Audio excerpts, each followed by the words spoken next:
Hello everyone, welcome back to my channel doctor Bhavna special education.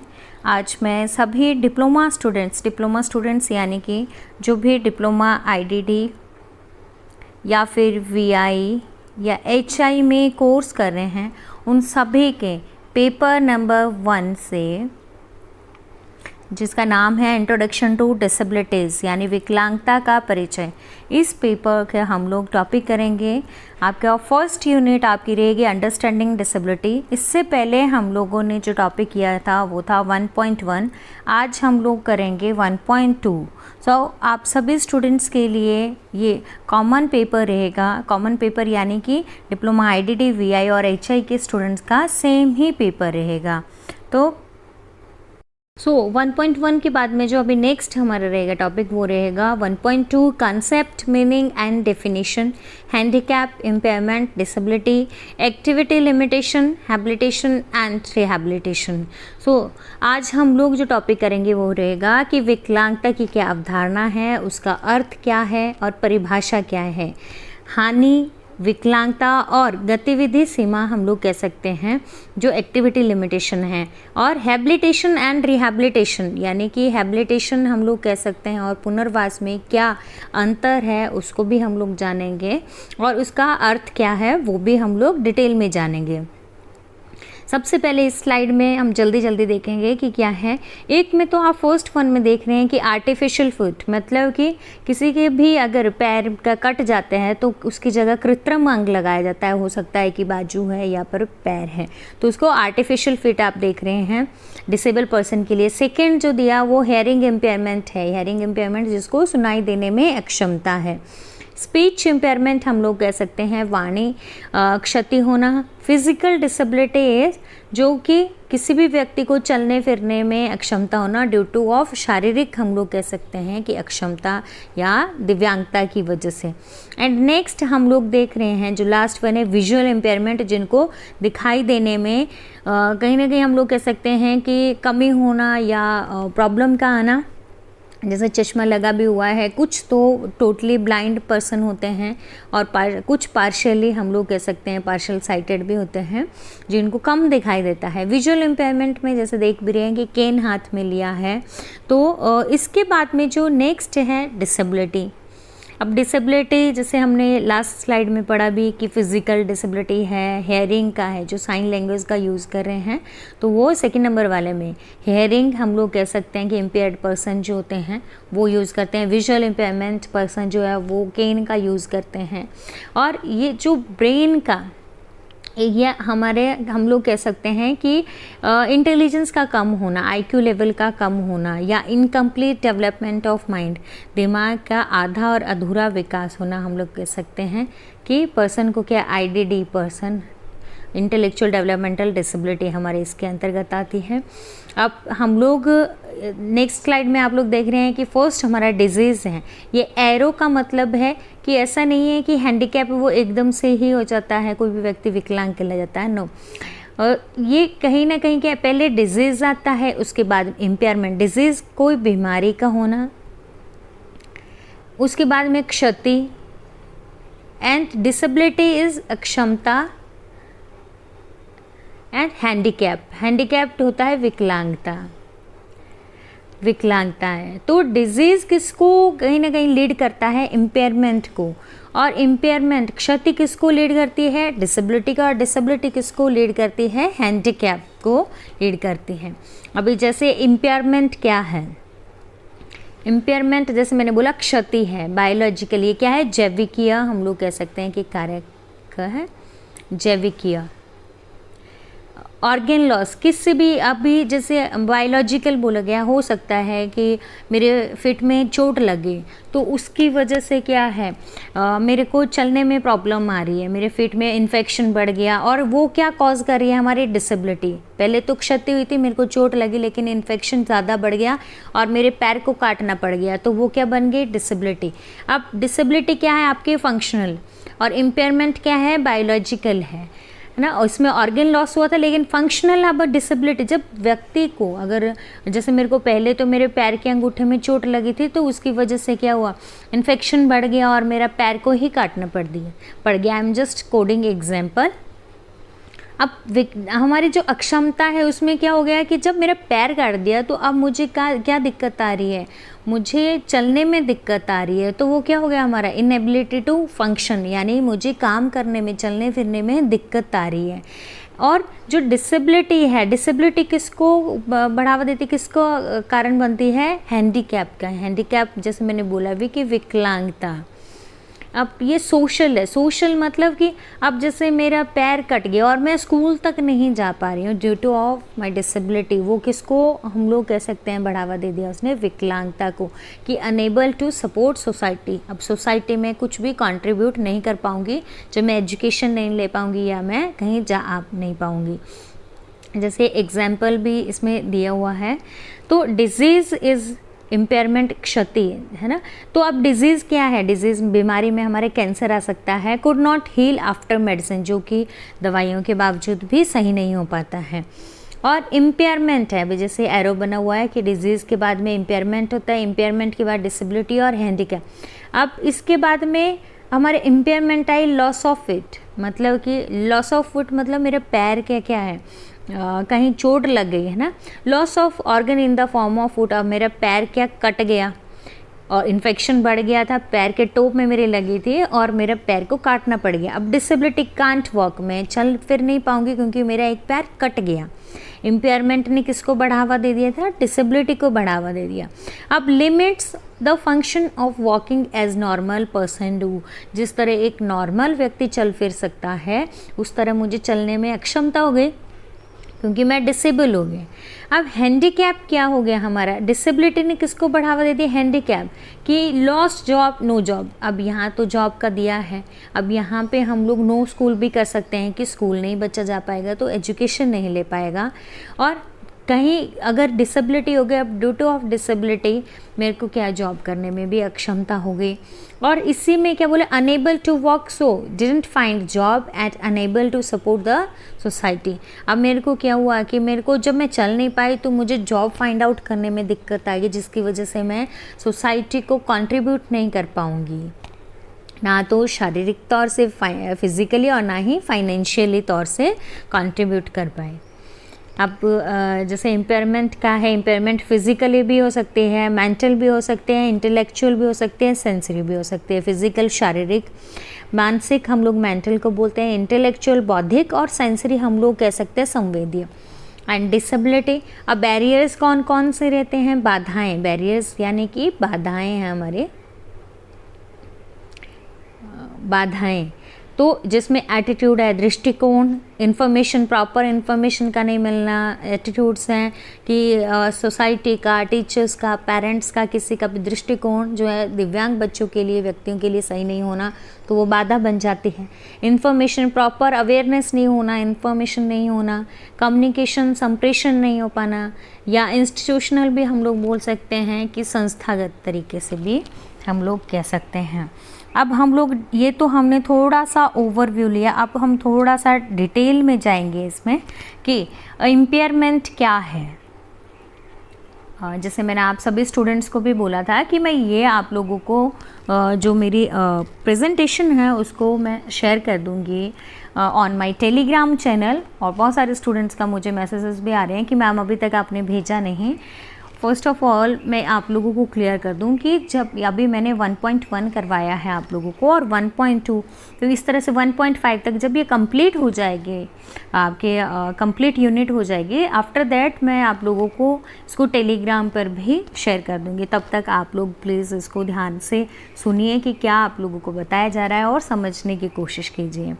अब हम लोग बात करते हैं कि इम्पेयरमेंट क्या है। अभी जैसे अगेन रिपीट सेम थिंग कि इम्पेयरमेंट हम लोग हानि की जगह क्षति का यूज़ कर सकते हैं, आप वर्ड का क्षति है। अब क्षति क्या है, एनी लॉस और एबनॉर्मेलिटी टू द ऑर्गन और बॉडी पार्ट, शरीर के अंग या भाग में कोई नुकसान या असामान्यता होना, नुकसान यानी कि मुझे भले मुझे इन्फेक्शन हो गया या चोट लग गई। एंड सेकेंड इज कि disability, lack of ability to perform any function और work due to loss of organ. अब resulting from impairment, resulting from impairment में बोला गया है कि हानि के क्षति के परिणाम स्वरूप क्या हुआ कि अंग के नुकसान के कारण किसी भी कार्य को करने में अक्षम होना या क्षमता की कमी होना। अब किसकी वजह से हुआ? इम्पेयरमेंट की वजह से। इम्पेयरमेंट क्या है कि कोई इन्फेक्शन बढ़ गया तो उसने किसको बढ़ावा दे दिया था? डिसेबिलिटी को। एंड नेक्स्ट है कि हैंडीकैप क्या है। आप सभी स्टूडेंट्स को एक चीज़ क्लियर कर दूं कि इम्पेयरमेंट, डिसेबिलिटी और हैंडीकैप में आपको मैक्सिमम स्टूडेंट्स को बार बार ये क्वेश्चन पूछा भी जाता है और ये डाउट भी क्लियर नहीं होता है। तो सभी स्टूडेंट्स प्लीज़ ध्यान से इस डिफरेंस को भी समझना है कि क्या इसका मतलब बताया गया है। Handicap, it is a disadvantage given to individuals person with disability by society. Here the person cannot do his role as per persons doing in the society. मतलब handicap हम लोग कहते हैं विकलांगता को,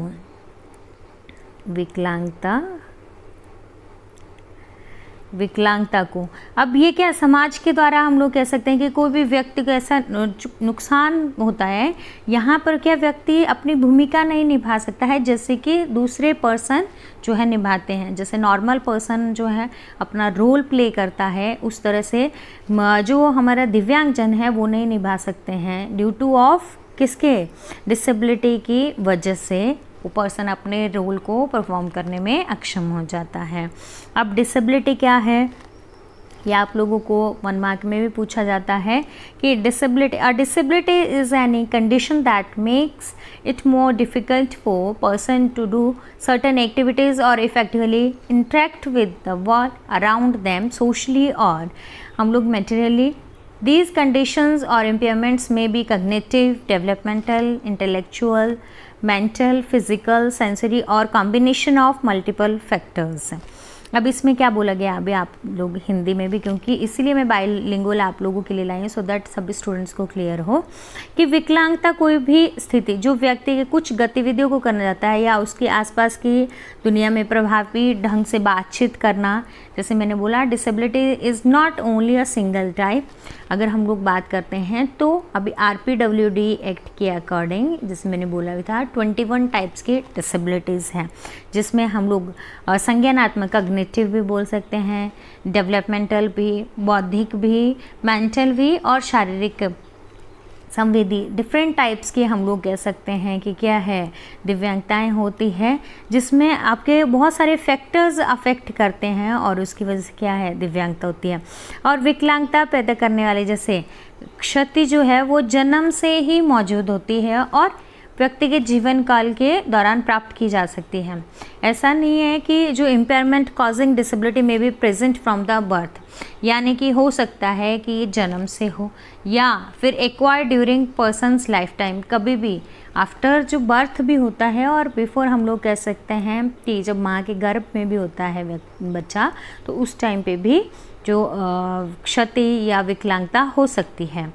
अब डिसेबिलिटी और डिजीज़ में हम लोग थोड़ा सा डिफरेंस जानेंगे कि डिसेबिलिटी और डिजीज़ डिफरेंस नहीं, अगर हम अगर पुराने टाइम की बात करते हैं तो उस टाइम पे डिस्टिंक्शंस का मतलब होता है भिन्नता करना, कि जो हम लोग बीमारी और विकार की बात करते हैं या हम लोग डिसेबिलिटी की बात करते हैं तो कोई भेद नहीं किया जाता क्योंकि अवेयरनेस ही नहीं थी।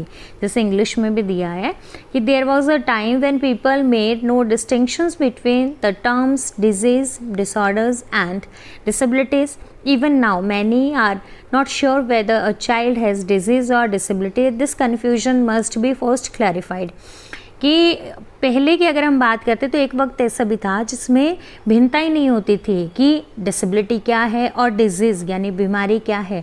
अगर कोई बीमार भी होता था तो जो व्यक्ति थे उनको लैक ऑफ हम लोग कह सकते हैं कि अवेयरनेस, जागरूकता की कमी के कारण से उनको ये लगता था कि ये बीमारी है, या फिर कई ऐसे मानते थे कि ये क्या है दिव्यांगता या विकलांगता है।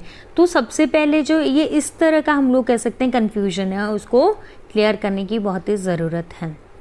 अभी हम स्लाइड में देखेंगे कि रिहैबिलिटेशन जिसको हम पुनर्वास कहते हैं, हैबिलिटेशन है, यहाँ हैबिलिटेशन को हैबिलिटेशन ही दिया हुआ है बट इसका हिंदी वर्जन होता है योगीकरण।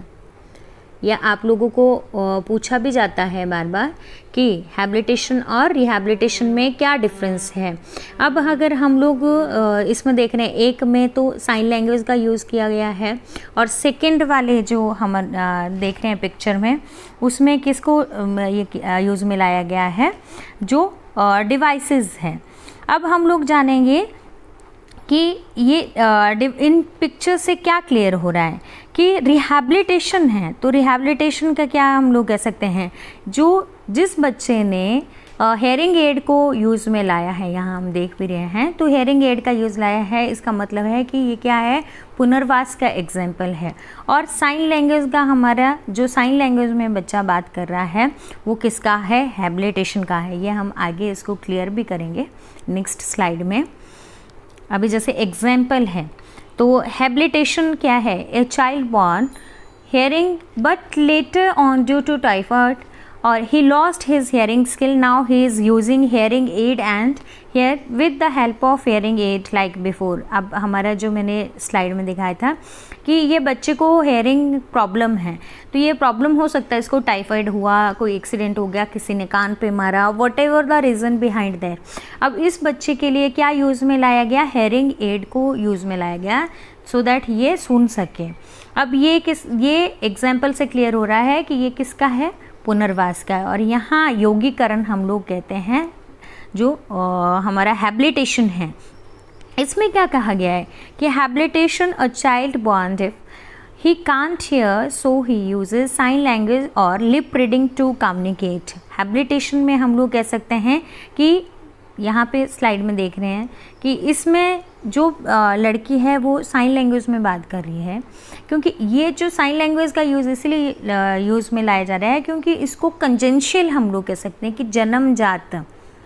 सबसे पहले तो आगे भी आप लोगों को डिफरेंस पता लग जाएगा कि जो हैबिलिटेशन है, योगीकरण है, योगीकरण में क्या है, जो जन्मजात किसी तरह की अगर दिव्यांगता विकलांगता पाई जाती है तो उसके लिए योगीकरण कहीं ना कहीं हम लोग कह सकते हैं कि योगीकरण में कि साइन लैंग्वेज का यूज़ किया गया सो दैट वो इंडिपेंडेंट बन सके। लेकिन यहाँ कंजेंशियल नहीं थी, यहाँ जन्मजात नहीं थी, यहाँ ड्यू टू ऑफ एक्सीडेंट हो सकता है, कोई भी रीज़न हो सकता है, आफ्टर बर्थ ही। लेकिन यहाँ जब से बच्चे का जन्म हुआ तब से ही वो क्या था, डिसेबल था।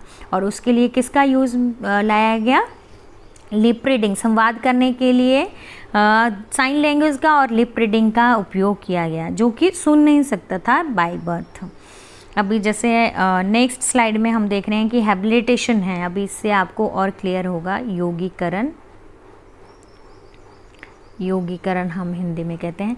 Habilitation refers to the process of developing and acquiring skills, abilities and independence in individuals with congenital और अर्ली वनसेट डिसेबिलिटी। अब जैसे मैंने आपको क्या बोला था, ये मैंने एडवांस में आपको एग्जाम्पल दे दिया था कि जन्मजात हम लोग कह सकते हैं कि हैबिलिटेशन उन व्यक्तियों में कौशल, क्षमता और स्वतंत्रता का विकास करता है। इंडिपेंडेंस हम लोग कह सकते हैं कि डेवलपिंग और एक्वायरिंग स्किल्स किस कौशलों को सीखने के लिए और क्षमताओं का विकास करता है, जिसमें जन्मजात या जन्म से पहले होने वाली विकलांगता होती है, जिनमें भी अर्ली ऑनसेट डिसेबिलिटीज़ मतलब कि जन्म से पहले या जन्म के दौरान से होने वाली जो भी विकलांगता होती है उसके लिए क्या कौन वर्क करता है, हैबिलिटेशन का हम लोग कह सकते हैं, हैबिलिटेशन प्रोसेस है। And it focuses on helping individuals reach their maximum potential and enhance overall functioning, कि यह उन व्यक्तियों की सर्वोच्च क्षमता तक पहुंचने और सामग्रीभूत कार्यक्षमता को सुधारने पर भी ध्यान देता है। अब मैक्सिमम पोटेंशियल हम लोग नाम से क्लियर हो रहा है कि सर्वोच्च क्षमता तक पहुंचने के लिए और ओवरऑल जो फंक्शनिंग है, कार्य करने की क्षमता है, एनहांस का मतलब होता है बढ़ावा देने, तो उनको बढ़ावा देने में भी क्या करता है, ये हैबिलिटेशन प्रोसेस जो है वो हेल्प करता है। एंड थर्ड हम लोग देखते हैं कि habilitation interventions include therapies, educational programmes and supports services that address the specific needs of individual with disabilities. अब जो हैबिलिटेशन, योगीकरण हम लोग कह सकते हैं कि इंटरवेंशन को हम लोग उपचार भी कह सकते हैं, हस्तक्षेप भी कहते हैं, हस्तक्षेप। इसका नेक्स्ट स्लाइड पे आपको हिंदी वर्जन में भी मिल जाएगा ये। वहाँ से भी मैं थोड़ा होल्ड करूँगी कुछ फ्यू सेकेंड्स के लिए, सो दैट आप स्क्रीनशॉट ले लो उसका भी। हैबिलिटेशन इंटरवेंशन में हम लोग कह रहे हैं कि इसमें क्या थेरेपी या शैक्षणिक कार्यक्रम, शैक्षणिक एजुकेशनल प्रोग्राम दिया है कि जो भी चिल्ड्रन विद स्पेशल नीड्स होते हैं या दिव्यांगजन होते हैं, उनकी आवश्यकताओं को पूरा करने के लिए थेरेपीज दी जाती है, शैक्षणिक कार्यक्रम को तैयार किया जाता है और सपोर्ट सर्विसेज यानी कि सहायक सेवाएं दी जाती है that address the specific needs, जो कि उनकी जो स्पेसिफिक नीड्स मतलब विशेष आवश्यकताओं को पूरा करता है, विशेष तौर से विशेष व्यक्तियों की। अब नेक्स्ट हमारा जो 4th पॉइंट है हैबिलिटेशन का, the goal of habilitation is to enable individual to participate fully in daily activities, social interaction and educational setting. कि हैबिलिटेशन का उद्देश्य क्या है? जो व्यक्ति की दैनिक गतिविधियों, सामाजिक संवादों को, सोशल इंटरेक्शन हम लोग बोलते हैं कि सामाजिक अंतःक्रिया भी लिख सकते हैं आप, अंतःक्रिया। पार्टिसिपेट इन डेली एक्टिविटी की किस में पार्टिसिपेट करना है? दैनिक जीवन की गतिविधियों में, और सामाजिक हम लोग कह सकते हैं कि अंतःक्रिया, और शैक्षणिक स्थलों में भी कि एजुकेशनल सेटिंग में भी कहीं भी शैक्षणिक स्थल है वहाँ पर भी फुली कहीं ना कहीं क्या है पार्टिसिपेट लेना या पूर्ण रूप से भागीदारी लेने में। अभी आप हिंदी में जो दिया हुआ इंग्लिश का मैंने ऑलरेडी बताया ट्रांसलेट करके भी आप लोगों को। अब आप लोग चाहें तो स्क्रीनशॉट भी ले सकते हैं इसका। इसके बाद में जो नेक्स्ट है हमारा हैबिलिटेशन के बाद में, that is a rehabilitation. Rehabilitation को हम हिंदी में क्या कहते हैं? पुनर्वास कहते हैं। जैसे ये नेक्स्ट स्लाइड में भी है, तो मैं आप लोगों को ये भी होल्ड करूँगी फ्यू सेकेंड्स के लिए, सो दैट आप स्क्रीनशॉट ले लें। रिहैबिलिटेशन क्या है कि पुनर्वास, जैसे मैंने पहले बोला कि जो हैबिलिटेशन है वो जन्मजात के लिए रहता है, जो जन्मजात दिव्यांगता पाई जाती है। और रिहैबिलिटेशन में क्या रहता है?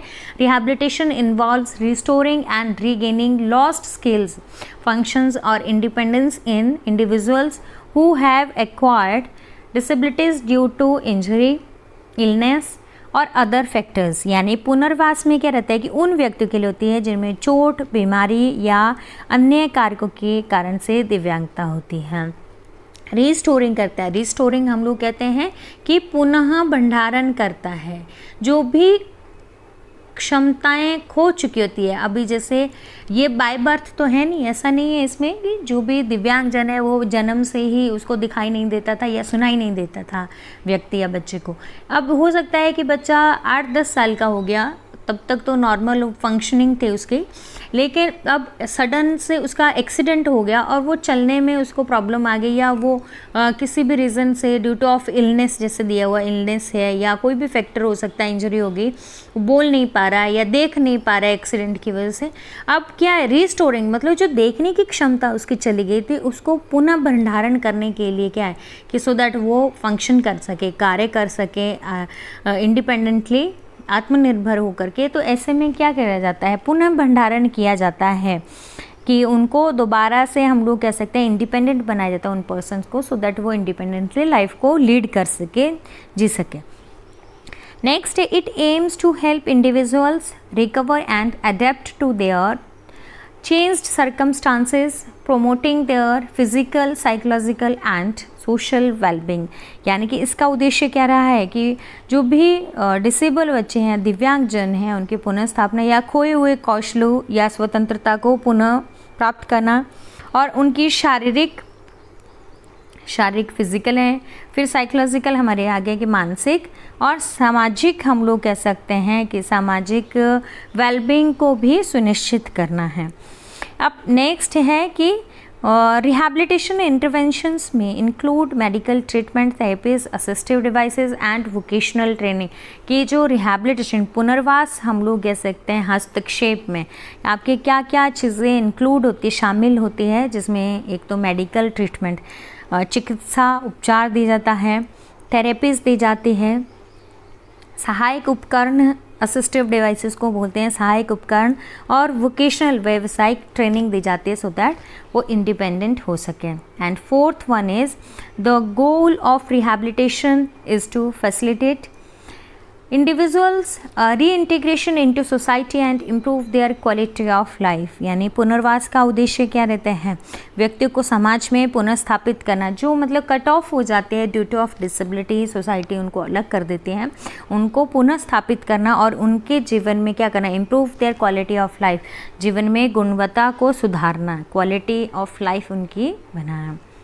ये इसका हम लोग देख रहे हैं कि हिंदी में था, स्क्रीनशॉट जो भी लेना चाहते हैं वो ले सकते हैं।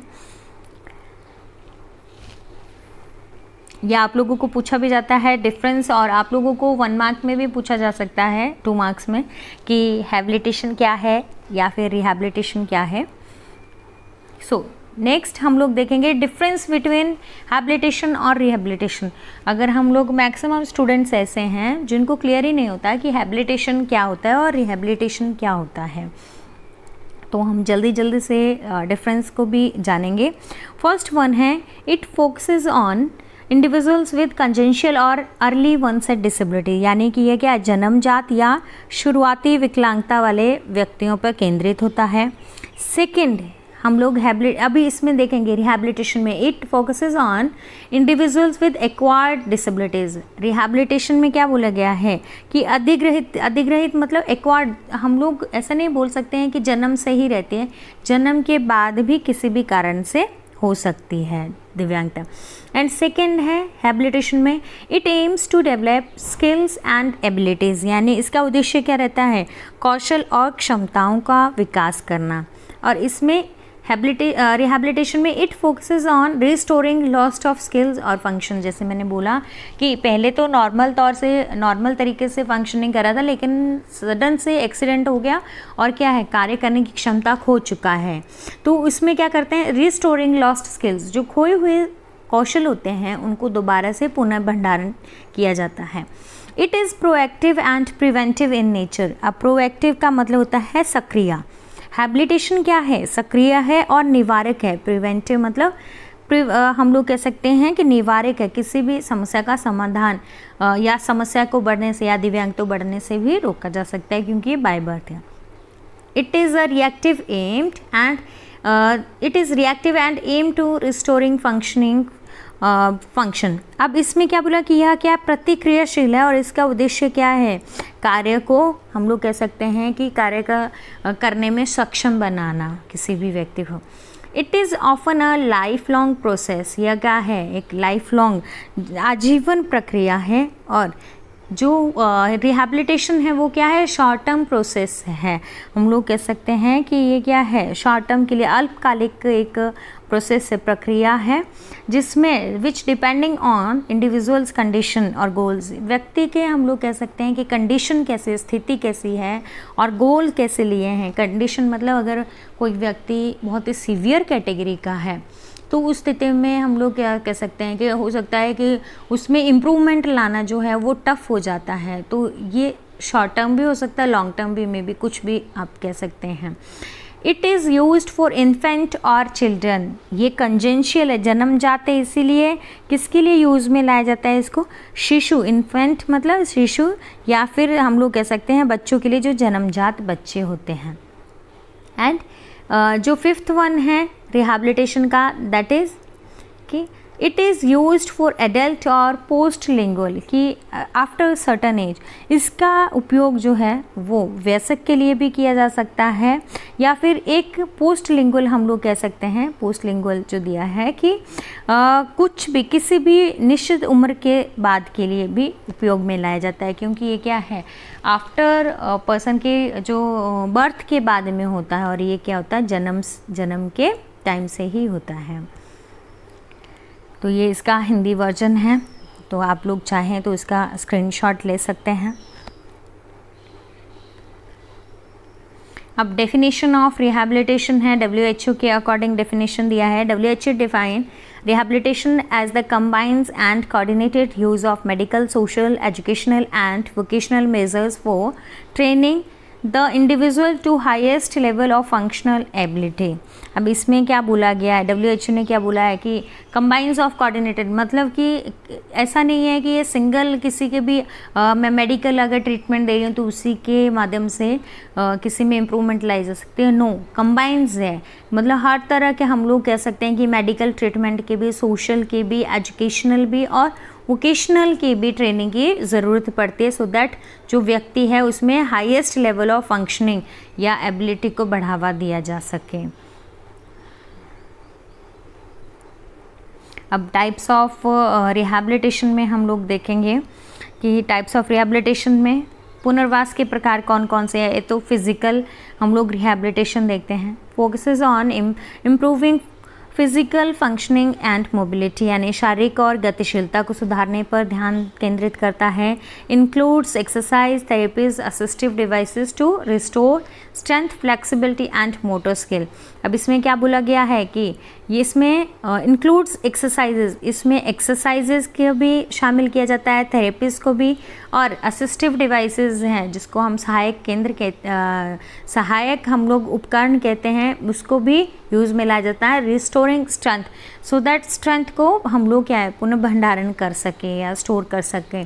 फ्लेक्सिबिलिटी या मोटर स्किल का भी, और फ्लेक्सिबिलिटी भी हम लोग कह सकते हैं लचीलापन को भी हम लोग कहीं ना कहीं पर्सन में डेवलप करने के लिए। And third is helps individuals regain independence in activities in daily living. अब इसमें क्या बोला गया है कि दैनिक जीवन की गतिविधियों में स्वतंत्रता पुनः प्राप्त करने में भी सहायता करता है, कि इंडिपेंडेंटली जो भी सुबह से शाम तक की क्रियाएं हैं उनको व्यक्ति कर सके, उसमें भी हेल्पफुल रहता है। अब सेकंड है कि ऑक्यूपेशनल, अब यहाँ पे व्यावसायिक चिकित्सा दिया है, ये भी 2 टाइप्स का है, चीज़ क्लियर कर दूँ। एक हमारा जो ऑक्यूपेशनल रिहैबिलिटेशन है, जो हम लोग कह रहे हैं व्यावसायिक प्रशिक्षण में आपका आ रहा है ऑक्यूपेशनल रिहैबिलिटेशन, जॉब प्लेसमेंट का है, सपोर्ट का है। जॉब प्लेसमेंट मतलब किसी को जॉब पे लगवाना, उसको व्यावसायिक प्रशिक्षण देना। Modification to the work environment, जो कार्य का हम लोग कह सकते हैं वातावरण, उसमें भी चेंजेस लाना। Focuses on maximising functional abilities and promoting employment opportunities. जब हम वोकेशनल ट्रेनिंग देते हैं उसके बाद में क्या करते हैं, जो भी दिव्यांगजन हैं उनके कार्य क्षमताओं को अधिक हम उनको डेवलप करने का कोशिश करते हैं, और उनके लिए क्या करते हैं प्रोमोटिंग एम्प्लॉयमेंट अपॉर्चुनिटीज़, जो भी रोजगार के हम लोग कह सकते हैं अवसर है उनको ज़्यादा से ज़्यादा प्रदान करते हैं। अब एक तो ये हमारा क्या हो गया व्यावसायिक हम लोग कह सकते हैं पुनर्वास, जिसमें क्या है वोकेशनल ट्रेनिंग दी जाती है। एंड सेकेंड वन हमारा आता है कि ऑक्यूपेशनल, जिसमें व्यावसायिक चिकित्सा भी दी जाती है, थेरेपी भी दी जाती है, जिसमें जो भी फाइन मोटर स्किल है व्यक्ति के, फाइन मोटर मतलब सूक्ष्म क्रियाओं को सिखाने में भी हेल्पफुल रहता है। एंड थर्ड वन हम लोग देख रहे हैं स्पीच एंड लैंग्वेज रिहैबिलिटेशन। इसमें क्या स्पीच और लैंग्वेज का अगर हम लोग देखते हैं तो उसमें क्या दिया गया है आपका कि जो भी वाणी और भाषा संबंधी पुनर्वास, concentrates on improving communication skill. जिन भी व्यक्तियों को बोलने में संप्रेषण करने संबंधी समस्या आती हैं, या स्पीच आर्टिकुलेशन का हम लोग कह सकते हैं ध्वनि उच्चारण का, या लैंग्वेज एबिलिटीज़ को है तो उसको सुधारने में भी हेल्पफुल रहती है क्या speech.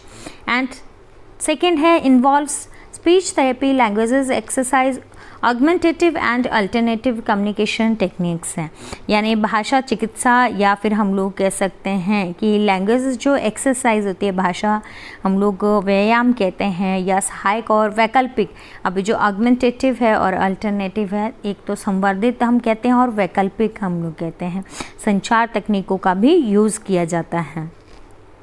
And third one is help individuals overcome speech and language disorders, improve their communication abilities. यानी कि इसमें क्या बोला गया, जो व्यक्ति को भाषा और भाषा के विकारों को दूर करने के लिए और उनके जो भी कम्युनिकेशन हम लोग कह सकते हैं क्षमताओं, संचार क्षमताओं को सुधारने में भी हेल्प करता है। ये इसमें देख सकते हैं ये हिंदी में। एंड इसके बाद में नेक्स्ट वन है दैट इज़ कॉग्निटिव रिहैबिलिटेशन, जिसको हम लोग क्या कहते हैं संज्ञानात्मक पुनर्वास। पुनर्वास focuses on enhancing cognitive functions, यानी जो भी संज्ञानात्मक हम लोग कार्य करने में, जिसमें मेमोरी, अटेंशन है, यानी स्मृति, किसी भी चीज़ को, मेमोरी मतलब स्मृति, किसी भी चीज़ को याद रखने में या अटेंशन ध्यान देने में, इस तरह की जो भी हम लोग कह सकते हैं कि फोकस करता है एनहांस करने के लिए, जिसमें संज्ञानात्मक फंक्शंस जो है वो सही तरीके से हो सके, जिसमें प्रॉब्लम सॉल्विंग है, पर्सन जो है खुद से समस्या का समाधान कर सके, डिसीजंस ले सके, वो सारी चीज़ें इसमें आती हैं। Involves cognitive exercises, strategies and therapies to improve. ये जो भी कॉग्निटिव रिहैबिलिटेशन है, इसमें संज्ञानात्मक पुनर्वास में क्या रहते हैं, बहुत सारे एक्सरसाइज, कॉग्निटिव हम लोग एक्सरसाइजेज भी करवाते हैं, स्ट्रैटेजीज भी होती है, रणनीतियाँ भी होती है, थेरेपीज भी होती है, जिसका यूज़ करते हैं टू इम्प्रूव कॉग्निटिव और कंपनसेटरी हम लोग कह सकते हैं कॉग्निटिव स्किल्स। कॉग्निटिव मतलब बौद्धिक कौशलों का विकास करने के लिए। एंड इसके बाद में है मानसिक पुनर्वास। मानसिक पुनर्वास हम लोग कह सकते हैं कि मेंटल रिहैबिलिटेशन, या तो इसमें हमारा क्या रहता है कि पुनर्वास का मनोवैज्ञानिक, भावनात्मक और सामाजिक पहलुओं पर ध्यान केंद्रित करता है। और सेकंड क्या बोला कि परामर्श, मनोचिकित्सा, परामर्श का मतलब है काउंसलिंग, मनोचिकित्सा बोलते हैं हम लोग की लाइक साइकोलॉजिकल समर्थन समूह की जो भी सपोर्ट सर्विसेज हैं, कह सकते हैं समूह है, ग्रुप है वो, और उसके साथ में ही सामाजिक सोशल स्किल्स को भी प्रशिक्षण क्या होता है इसमें शामिल रहता है। और इसके बाद में ये कुछ एक्टिविटीज़ का है, लास्ट स्लाइड है। तो ये टॉपिक था इसका सेकेंड 1.1 आपका यहाँ तक ही था। सो आई होप आप लोगों को क्लियर हो गया होगा। So thank you so much and keep watching my videos. Thank you.